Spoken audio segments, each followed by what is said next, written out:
Welcome back to the show. We're going to continue the talk on the colonial matrix of power. You can recall from the previous episode that we talked about how these systems of oppression are still in place, even though so-called colonialism has ended, which we know it has not. If we drill down to knowledge and subjectivity, we can kind of get a sense of how the maintenance has been allowed to continue. So, colonization subjugated knowledge and marginalized local epistemes. Recall from our previous episode that Charles stated that colonialist discourse, the verbal expression of the West's will and right to power, has turned out to be one of the most effective weapons of conquest and dominance. So it's this colonial discourse, this verbal expression, that is the most effective weapon of the West. In a sense, the West managed to tap into knowledge production systems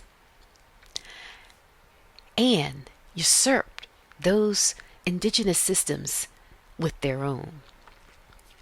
Now, knowledge is defined as the ways in which a culture codifies and organizes information. So we have the knowing aspect of information, the believing aspect, and the sensing. And so the knowing is directly related to what our ancestors have told us, what our teachers have told us, our elders have told us. The believing is that internal knowledge. And then the sensing is what we pick up from our five senses, as well as what we pick up from our third eye. So when we put those elements together, we have a knowledge-making system. Now, multiply that knowledge-making system by groups of people, then we have a system of knowledge production. Now, within the colonial matrix of power, we know that knowledge is produced on a global level within a racialized system of colonial domination. So we have institutions and organizations for knowledge making and dissemination. And then we have the knowledge makers themselves. Now, those institutions and organizations could be institutions of higher ed, it could be governmental organizations, private organizations, nonprofit organizations, but they are producing knowledge and disseminating that knowledge. And then outside of those organizations, we have knowledge makers themselves that could be serving as consultants or serving as community leaders. So within this racialized system, we have knowledge in a chokehold. As such, we get knowledge repression. So within this matrix of power, to keep the subordinate group subordinate, then there has to be a certain level of knowledge repression happening. So the modes of knowing of that subordinate group, the images, the systems of images, the symbols, the knowledge production, the knowledge perspectives, modes of signification, the resources, the patterns and instruments of formalized and objectivized expression, whether it's intellectual or visual, are all repressed within this colonial matrix of power. And so as an African, our modes of knowing has been repressed. Our images, either stolen or repressed. Our systems of images and how they work, stolen or repressed. Our symbols, stolen or repressed. Our knowledge production, our knowledge perspectives have been changed and shifted to the European perspective. Our modes of signification, how we signify, has been affected. Our resources have been affected. Our patterns that we use for observation and study have been affected. Our instruments have been affected because of this colonial matrix of power that is owning the modes of knowledge and subjectivity. So if we look closely at how they are able to do that, we get something called the pedagogizing of knowledge. So you always hear people talking about pedagogy, pedagogy. So we get a plethora of pedagogy as a result of identity politics. And so we get pedagogy of the oppressed, feminist pedagogy, pedagogy of hope, revolutionary pedagogy, fugitive pedagogy. So we have all these forms of pedagogy that is now into play. But Asa Hilliard said that we cannot wait for a humane form of pedagogy because all forms of pedagogy are based on European systems of knowledge control and knowledge subjugation and knowledge repression. So Hunter in 1994 said, societies such as those of Western Europe and their offshoots only ever invent a few devices or instruments for the pedagogic socialization of whole populations in terms of knowledge acquisition. So we're looking at pedagogic socialization. We are looking at how individuals are socialized into their respective racialized roles. How are women socialized? How are men socialized? How are blacks and whites and browns and yellows and reds socialized in terms of knowledge acquisition? So now, how can I control your brain is what the groups in power ask that run the colonial matrix of power. Well, when we're talking about pedagogizing knowledge, Bernstein came up with 3 rules that this device employs. First, the distributive rule. Second, the recontextualizing rule. And third, the evaluative rule. So this pedagogizing of knowledge is what Bernstein calls a pedagogic device. So no matter what form of pedagogy you use, if you're using feminist pedagogy, you're using Afrocentric pedagogy, you're using revolutionary pedagogy, no matter what form, it's still employing the approach to pedagogizing knowledge, and thus it falls into the pedagogic device.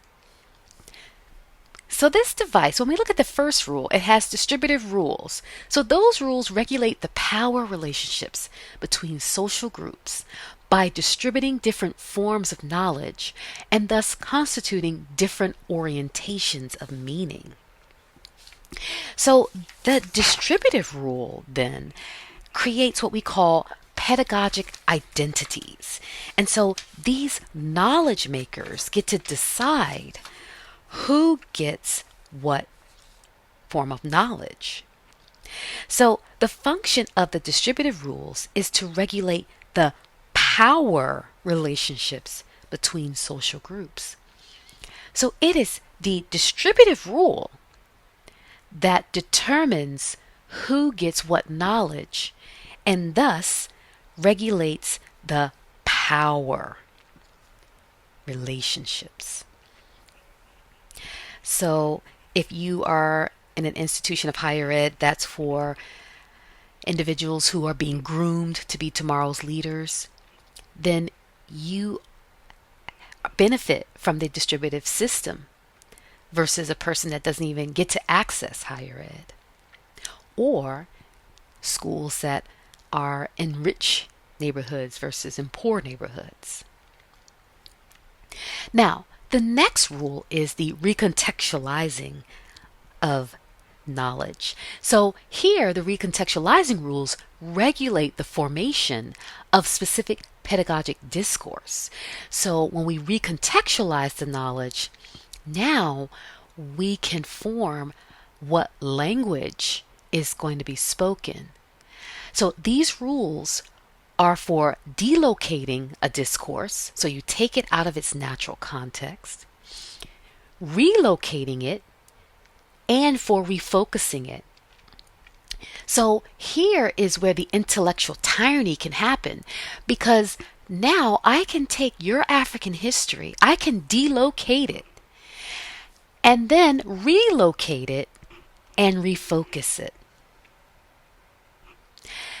So this is how Africans have been denied access to their own history.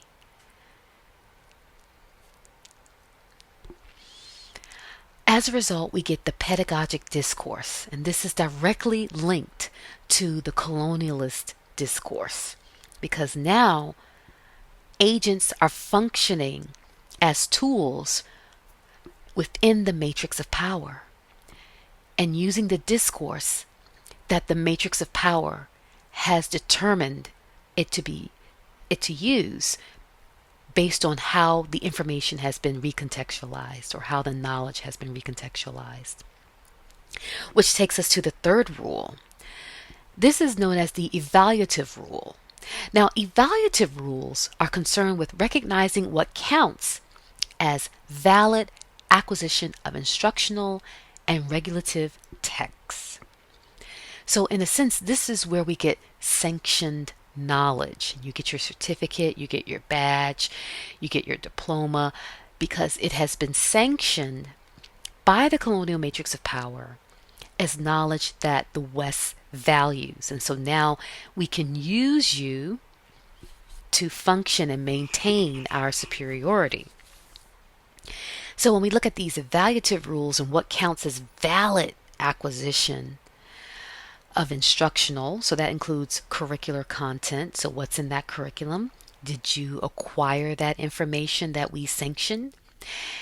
And what counts as valid acquisition of regulative texts. So how we're going to regulate you, how we're going to regulate your social conduct, regulate your character and your manner.